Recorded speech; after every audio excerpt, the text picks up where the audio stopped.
So many people go without lunch in the lounges that I stopped eating in the lounges because I just had my managers eating there because I just couldn't stand it. They just wouldn't eat, and we weren't allowed to offer them any money. And there were people I see that didn't eat nothing. They'd take an hour lunch and just sat there. We have full-time employees that worked at Wal-Mart, and they had medical, but the medical was so high, so they had to go out and get Medi-Cal, some type of government medical. While I was working at Walmart, I was on WIC. It's an excellent program. It saved my life, really, because you got all the formula and cereal and stuff you needed for the baby. And I also went to the Medicaid office. It can be a real hassle having to deal with the offices, but, you know, at least they're there. I'm thankful for the programs that are available, you know. It's not a fun situation. It's demeaning. I always heard people say, you know, oh, they're just, you know, there's so many people who just use the system, use it. I can't imagine that, because there is no way I would want to spend any length of time having to do what you have to do to get assistance. You talk about using the system. Look at the way Walmart is using the system. They're promoting people to go to Healthy Kids and to get food stamps and Section 8 housing, and they're the ones that are using the system. Yeah, it's pretty bad when you need to tell your employees that all these programs are available for you because we're not paying you enough money. Retail giant Wal-Mart is encouraging its workers to go on welfare. Instead of paying for its employees to have health benefits, she says Walmart is making the government take care of it. In Florida, Walmart has more employees and family members eligible for Medicaid than any other company. Critics accuse the retail giant of using Medicaid and state programs for the poor as its health care plan. This report from UC Berkeley researchers concludes Walmart costs state taxpayers $86 million a year and county taxpayers as much as another $25 million to pick up the tab for public health care, income tax credits, housing subsidies, and food stamps.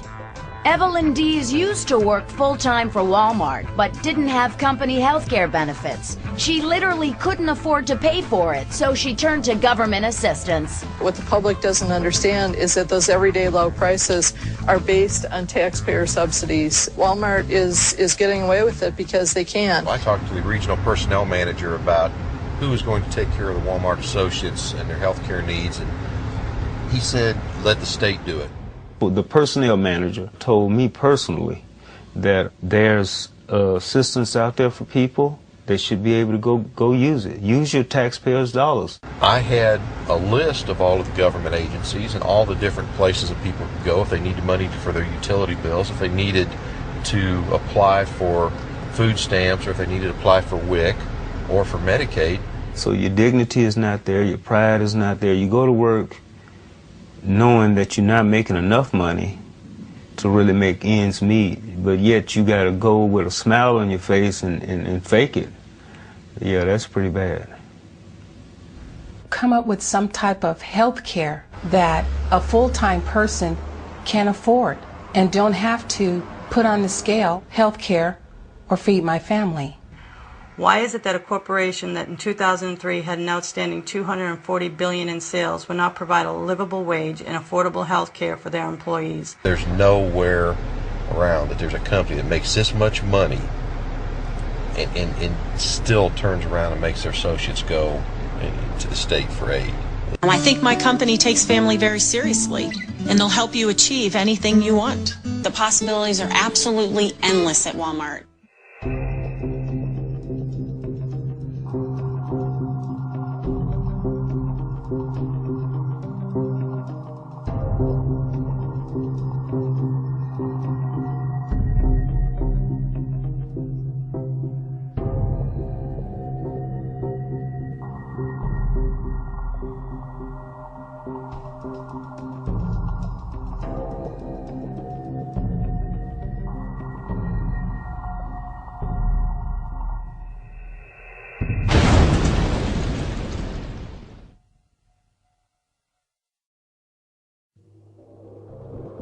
of the careers that get started in this company and the difference it makes in people's lives. But most importantly to me, jobs that come with opportunity for personal development. When I first started working at Walmart, I was still in high school. I didn't have any plans to go to college later on. You know, the people that I was working with were just so nice, and I mean, I just thought that was awesome.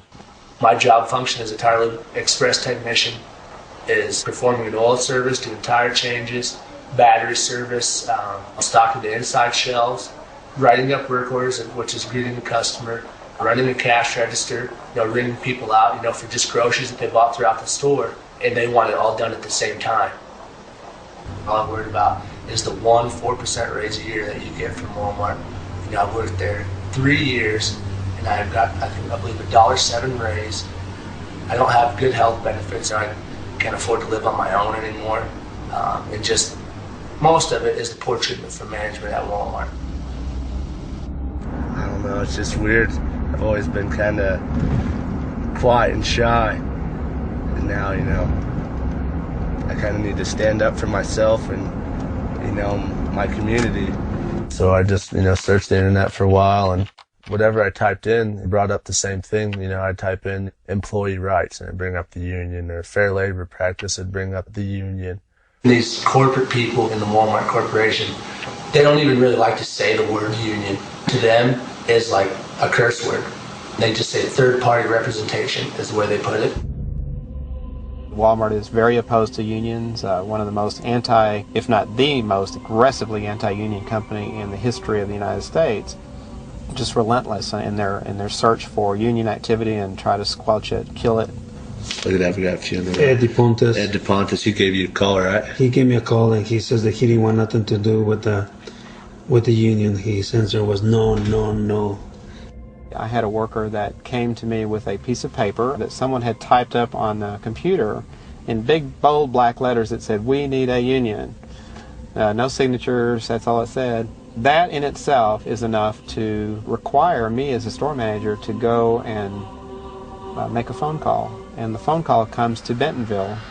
And that afternoon, I had to personally drive to the airport and pick up 3 guys that flew in a corporate jet and pick them up and bring them back to my store.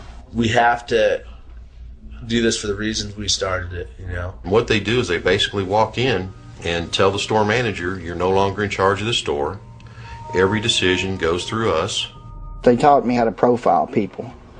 Of course, I didn't know that was the term then, and it was identifying people that were the strongest representatives of the petition to organize or at least get a vote. Neither we need to contact still. Possibility there. You walk up to a couple of associates and they're both talking, they walk away from each other. They got to go. They're conspiring to do something. Be noisy, be happy, be boisterous. We're here to support folks who are trying desperately to fight against the world's largest, richest, and probably meanest corporation. The associates in the automotive department were flooded with brainwashing material against the union. I got fooled by a union, fooled bad. All unions work at is taking a cut out of my pay. Yeah, take your money and spend it to help in political campaigns and help people I don't even vote for. Because they know a union could just mess it up. But don't take my word for it. Just ask the associates working here in the building. I can't get within the store for 50 feet before somebody approaches me, or there's kind of somebody following me around the store. I was never alone. I was followed wherever I went. Truly, the managers would follow me. During the process of intimidating them, they just make their lives miserable. They do illegal surveillance. They put cameras up in workstations, work areas, break rooms. You got a target on your back, and everybody else know. I got to stay away from this person here because I can get fired for talking to this person. They're targeting a lot of it at Josh. They're like, because they were talking about Josh being like held up on their shoulders and paraded around. They're like, yeah, he just, using it for a way to get, like attention. And, one of their favorite tactics is to come out and say, we have to freeze all the raises in the store because we can't appear to be bribing anybody. It was a great political ploy by Walmart, in my mind, to say that's why they weren't getting raises, because some of those employees